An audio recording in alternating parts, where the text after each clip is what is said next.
What would you do if you woke up one day to come back home to find that your entire family was slaughtered by a demon? And the sole survivor of your family, your dear sister, has now been turned into a demon herself. Well, to Tanjiro, he is looking to cure her. He is looking to save her. And thus starts the journey of probably one of the most enjoyable and most fun to watch animes I've seen in recent time. This is Demon Slayer.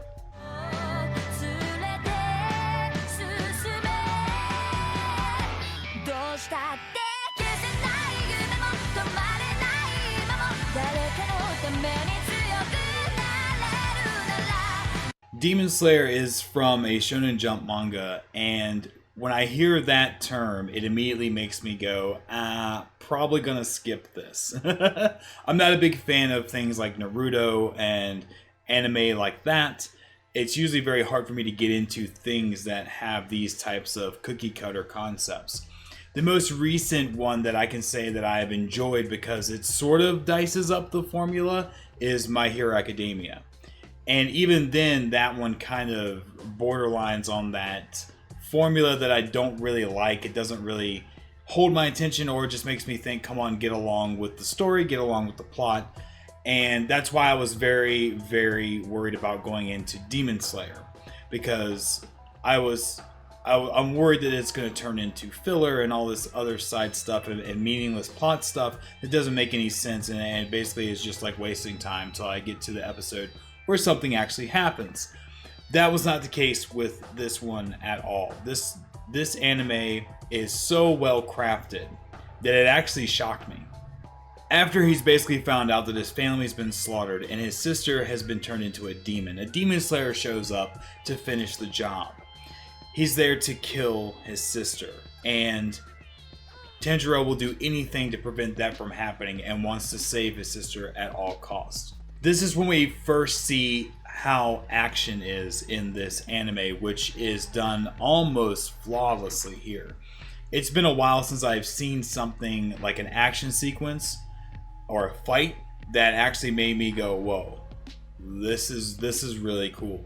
The Demon Slayer is pretty much taken aback by the fact that Nezuko is willing to protect her brother, even though she has now been turned into a demon, and at this point, she should not be having any of those types of emotions whatsoever. She should be wanting to eat him and the Demon Slayer. she should be completely rabid at this point, almost. But she's showing sympathy towards her brother and can tell that he's an attacker and protects him. And it's because of this, the Demon Slayer actually, after the fight, lets them go and sends them out on a journey so that Tanjiro can actually learn how to become a Demon Slayer in hopes of protecting and also curing his sister of being a demon. At this point, the first episode has me hooked. I want to know what happens next. And for the following episodes afterwards, where they meet the master, he goes and trains, he learns how to become more powerful. There are gaps in time that happen through the next 3 to 4 episodes that would probably take most anime half a season to get through. But I'm actually very happy that they went through this time period, and it doesn't feel like it's cut incorrectly. It doesn't feel like it jumps ahead too fast. It jumps exactly where it needs to keep you entertained and to keep you wanting to know more and to keep the episodes flowing without putting in any filler. Right off the bat, the first 4 to 5 episodes, you could tell they could have padded so much into this anime, and they didn't decide to do that, which for me is A+ in my book. And it did it in such a way that the story is still so interesting that it doesn't pull me back to go, wow, this is a chopped up mess. It doesn't appear that way at all. Tanjiro's new master even goes as far as to make Nezuko see all humans as her family. And that is something that will help them tremendously down the road. He's also, of course, worried, being a teacher of demon slayers, that eventually she's going to give into her demon side and she's going to hurt someone. Well, now he's kind of put it into her mind that all humans are her family and she must protect them. And she also doesn't speak. She has this bamboo like guard in her mouth the whole time. So she's a character that doesn't speak at all, but she's very well emotive. She's very emotive, and they animate her in such a way that you can really tell what's going on with her in almost every scene where she is interacting with other people. It was very interesting because it's a character that's basically a main character that doesn't speak at all, but emotes a lot. Along with being a demon, she has incredible strength and power that she uses to help Tanjiro, and when he does actually encounter and fight demons. One of my favorite aspects about this show is that it doesn't just send you into, oh, main character's family is killed by a demon, he then now has a revenge and a plot to go and kill all demons, right? He has a sister who has been turned into a demon. He sees that there's more to this than just demons bad, killing humans, go kill all demons. There's a lot of empathy in this story, which is shown a lot in the demons he faces. It's really interesting how they spin this, as you get to see little glimpses of the demons he hunts and their backstory. You start to slowly see that a lot of these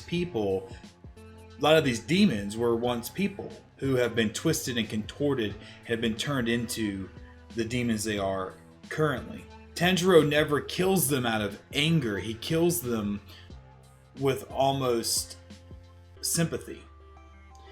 He attacks them. He knows they must die for the things they have done, the bad things that they have done. But it's almost done in a way that it's not some anger-filled thing. It's you get to see that slight other side, and he almost does it peacefully as a way to, you know, he's going to hunt them and he's going to kill them, but there's so much more to it than just evil demon doing bad things.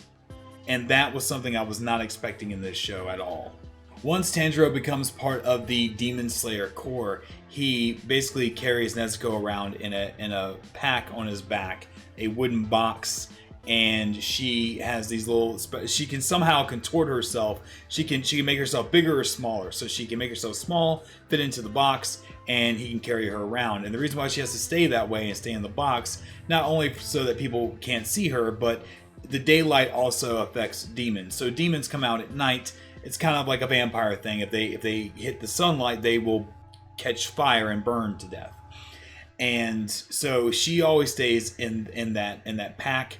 And they run into two characters along the way that end up becoming kind of part of the party, if you want to call it that. As we've gone through the story so far, with Tanjiro hunting demons and seeing how they are in the world, also seeing how it is from the eyes of other demon slayers, is that it is pretty much black and white, cut and dry. With normal demon slayers and the demons, they see them as abominations and they must die. And with Tanjiro coming in with a different aspect, it completely puts a whole new spin on it, which kind of makes it hard for him in his situation, and it makes for a very, very good story, which of course I'm not going to spoil here, but let's just say that the story is very unique, and how you follow Tanjiro on that journey and Nezuko, it's brilliant. It's handled so well, and the story, I have to say, is probably one of the best stories I've witnessed in an anime in recent time. There are perfect moments of drama, of comedy, of tragedy, and has all the best aspects of a good story wrapped up neatly in a very well animated, gorgeously choreographed fights. Everything about this anime looks like they put so much heart and soul into creating this, and it shows. Because a lot of anime today doesn't look like this. A lot of anime suffers from either being a great story with a really, really shoddy anime design, or a really beautiful looking anime with a very lackluster story. And this one just takes both of the best things and puts them together, and I cannot stress enough how much I would recommend this anime. I recommend this anime so much that I don't want to go heavily into any other story details because I want you to experience them yourself. It introduces throughout this entire first season. You get to know the reason why, their journey, the start of something bigger that's going to come later. And you also get a very, very well done main villain. All of the hype you've heard around this anime has been 100% accurate. I was very shocked because hearing how much it was hyped up, I was very worried that it was going to completely just not live up to the expectation of all the hype. Tanjiro also has essentially two main party members that you will find throughout the course of the show, and I will tell you right now that there's one that's my favorite, and there's one that's my absolute least favorite that is probably one of the most annoying characters I've seen in anime in a very, very long time. And normally, it's the main character of these shows that come off as annoying to me, but this one takes the cake. This one, to me, is completely like, it's almost just grinding to get through some of his scenes. I understand he's got more to his story, his whole plot, and I know that he has potential and all this kind of stuff, but to me, he comes off as severely annoying, and I know some people are going to disagree with me here, but that's just my opinion. There's best boy, and there's annoying boy. In all honesty, that's the only, criticism I have, and that's more of just my opinion. That's not really anything that takes away or does anything else extra to this review, because it's just an opinion that I have. There is a main core theme of good versus evil here, and that is also handled very well because it shows you the evil in a way that you can understand it, and it shows you the good in a way that you can understand it but also see its flaws. That's something that I feel like is hard to pull off in anime like this. Is usually the good versus evil seems very black and white, or it comes to a point where somewhere down the line you see a flaw in the side of the good and you go, aha, I knew it, I was waiting for that. Man, what a kick-ass intro too. The intro and the music sets the tone for everything in this anime, and it's done so well. Every chance I got, I listened to the main theme because it's so well done. And this is another anime that I didn't skip the intros or the outros because the music for those are so well done. Beautiful, beautiful music, and everything that happens soundtrack wise sets the tone perfectly for what you're watching. The sound design is absolutely incredible. The action sequences are fantastic, and like I said before, with the art direction and how well everything is choreographed for the fight sequences, it looks beautiful. I haven't seen this well done of animation for fights in a long time. I don't even know what to compare this to. It does have a very unique style. You can definitely tell that a lot of it is digital, but this is probably some of the best digital anime that I've seen ever. There's nothing else that can compare to this. And I really, really hope that people watch this and support it, and it continues to gain popularity so that the studio can continue to make it the way it is now. And I was also worried throughout the show. I was like, when is the quality gonna dip? When's the quality gonna dip? It's so well done, that first episode, and seeing these fight sequences are so well done. When is it going to fall on its face? It never did. So right now, as it stands, I would have to give Demon Slayer a 9 out of 10. It's that good, guys. I'm very picky with anime. It's not like me to come out and say, this is fantastic, this is great, go watch this. And this is what Demon Slayer has done to me. It's that good. And right now you can find it streaming on Crunchyroll in its entirety in sub. And also it's coming out on Toonami. It still hasn't finished all of it yet. It's still working through the dub. It's being done by Aniplex. And it's okay to keep watching it on dub if you prefer dub. I would say it's okay to watch it as it's coming out. But right now, if you can't wait and you're really curious and this review has piqued your interest at all, I would highly recommend watching it on Crunchyroll from start to finish. I guarantee you when you start it, you won't be able to stop it.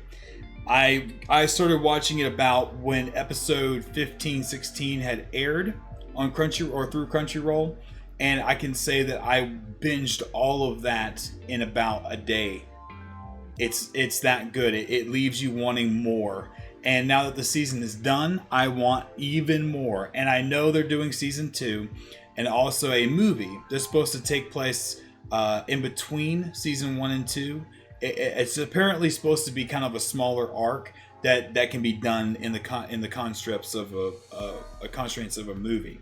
So that I'm looking forward to, and I want to know what you guys think. Do you guys agree with me? Are you hype about this as I am? I have not been so excited for an anime in such a long time. I can't wait to see more. So let me know what you thought in the comment section down below, and I'll be coming at you guys with another anime review very, very soon. Until then, watch all the anime you can, and I will see you guys in the next one. Peace.